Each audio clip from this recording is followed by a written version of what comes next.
નમસ્કાર મિત્રો, સ્વાગત છે તમારું અમારી YouTube channel Gujarat jobs and ન્યૂઝમાં.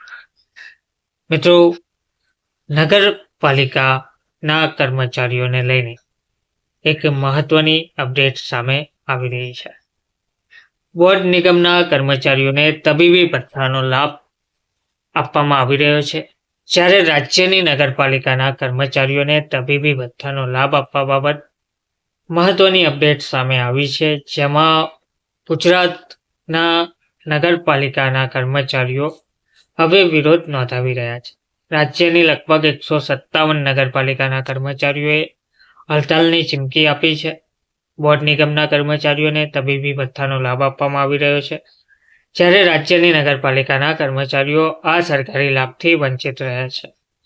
ગુજરાત નગરપાલિકા કર્મચારી મહામંડળે રાજ્ય સરકારને અલ્ટિમેટમ આપ્યું છે કે જો નિર્ણય નહીં લેવાય તો રાજ્યની 157 નગરપાલિકા કર્મચારીઓ હડતાલ પાડશે, જેથી પાણી, વીજળી અને સફાઈની કામગીરી પૂરવાઈ શકે છે. રાજ્ય ચૂંટણી પંચ ચૂંટણીઓ યોજવા આયોજન કરી રહ્યું છે, ત્યારે બીજી તરફ રાજ્યની નગરપાલિકાની કર્મચારીઓ સરકાર સામે મોરચો માંડવા તૈયારીઓ આદરી રહ્યા છે, કારણ કે તબીબી ભથ્થું ચૂકવવામાં સરકારે ભેદભાવની નીતિ અખત્યાર કરી છે.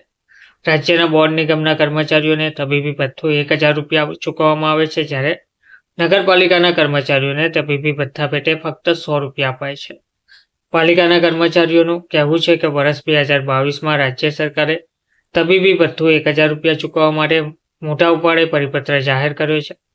બોર્ડ નિગમના કર્મચારીઓને તો તબીબી ભથ્થાના વધારાનો લાભ મળી રહ્યો છે, જ્યારે પાલિકાના 17,000 કર્મચારીઓને સરકારે જાણે પોણીએ ગોળ ચોંટાડ્યો છે. હજુ સુધી આ પરિપત્રનો અમલ કરાયો નથી.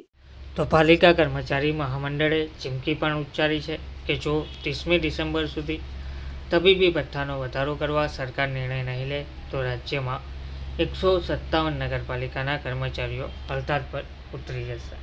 હડતાળને કારણે પાલિકા વિસ્તારોમાં વીજળી, પાણી ઉપરાંત સાફ સફાઈની કામગીરી ખોરવાઈ જશે. શહેરીજનોને મુશ્કેલી વેઠવાનો વારો આવી શકે છે. ધન્યવાદ.